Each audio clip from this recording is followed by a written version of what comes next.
Before we start today's story, we'd like to share something exciting. A friend of ours has launched a YouTube channel where he's created his own version of the story, A Sniper's Fight for Survival. The link is in the description box. Please head over there, drop a like, and hit that subscribe button to support him. Now, let's dive into today's story. It all began in 2014. Sandra was 27 and I was 26. We had been together for 5 years and married for 2. We met in college. She was studying accounting and I was studying mechanical engineering. Our first encounter was at a party hosted by a mutual friend, and we hit it off immediately. After a few dates, we made it official. A year later, we were married. Sandra had an older sister, Serena, who was married to Arnold, a good friend of hers. But the real challenge in our relationship came from Sandra's mother, Isabella. From the start, Isabella never accepted me. She would use every opportunity to criticize me, saying things like, "Sandra deserves better," or "You're not good enough for her."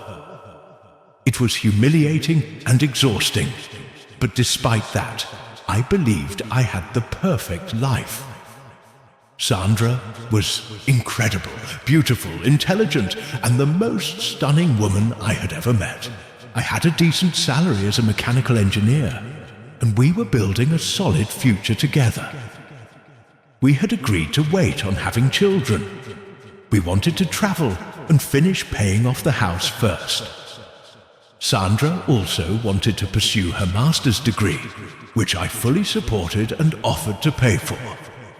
I just wanted her to feel encouraged and empowered. But everything changed after Isabella had a fall and was hospitalized for a few days. Though her condition wasn't serious, the doctors recommended bed rest. Sandra stayed with her mother during the recovery period, which I understood, but I missed having her at home. I could see how much her mother's health weighed on her. The turning point came during Sandra's parents' 30th anniversary party. That night, 2 shocking announcements left me reeling. First, Serena revealed that after years of trying, she had been unable to conceive. The pain in her voice was heartbreaking. Then Isabella made an emotional plea for grandchildren, saying, "A fall could be the end of me, and I just want to see my daughter have children before I go." Her words struck Sandra deeply. She was visibly shaken. After the party, Sandra was quiet and withdrawn. I tried to comfort her, but I sensed a shift between us. Still, I ignored the feeling, a mistake I would later regret. Months passed, and then one day I received a frantic call from Sandra. "It's Serena," she said through tears. "She tried to hurt herself. She's in critical condition." At the hospital, I found Sandra pale and distressed. Isabella stood nearby with a cold, accusatory glare, as if somehow blaming me. Serena's struggle with infertility had finally pushed her to the brink. 2 days later, when Serena was discharged, the entire family gathered at Isabella's house to discuss what had happened. The conversation turned once again to grandchildren. I suggested adoption as a potential solution, but Isabella dismissed it outright, insisting on a real grandchild by blood.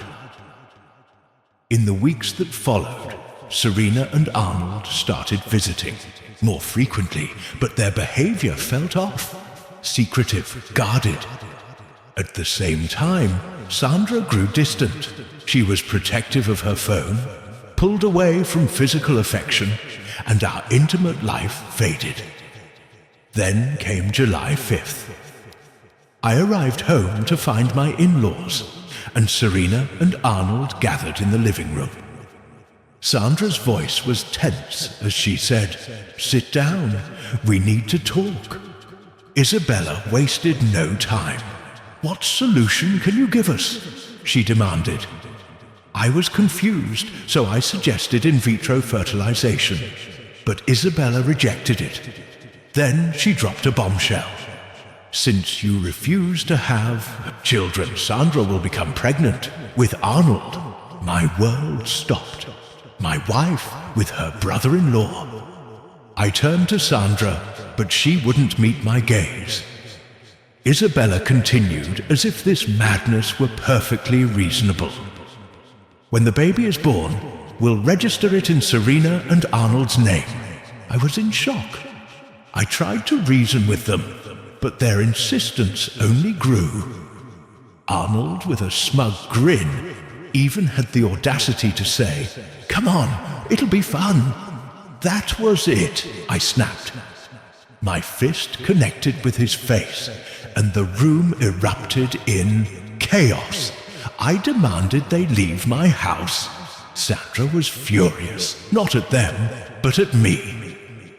"You offended my mother," she shouted, ignoring the insanity they had just proposed. That night, I confided in my best friend, Elliot. He listened and shook his head. "Your mother-in-law is the one behind all this manipulation," he said. He was right, and I knew then that this was only the beginning of the nightmare. She sat on the edge of the bed, the weight of everything pressing down on her shoulders. The room was silent, save for the occasional ticking of the clock. A slow, steady reminder of the time passing and the life that had just unraveled before her eyes. He had been her everything, the one she trusted above all others.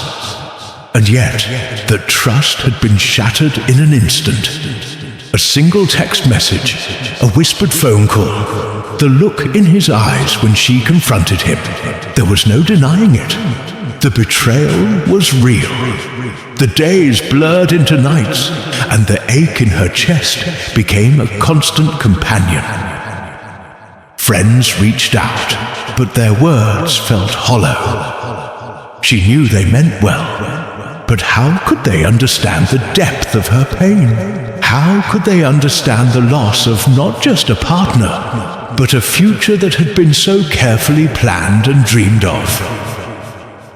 But in the quiet, something began to stir. A small, fragile spark of anger, of self-preservation. She began to write, pouring her heartbreak onto the page, letting the words take the shape of her grief and her hope. The act of creating became her lifeline. Slowly, she started to reclaim herself. She cut her hair, changed her wardrobe, took a trip alone. Things she had always wanted to do, but had put off for the sake of compromise.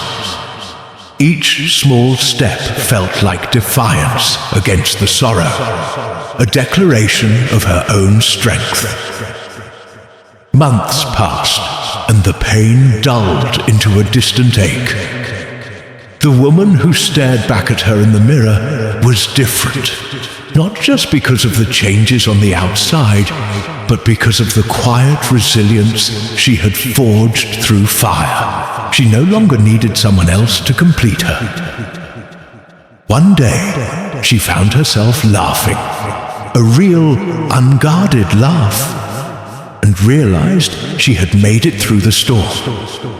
The betrayal had broken her, yes, but it had also rebuilt her into something stronger, braver, and more whole than she had ever been before.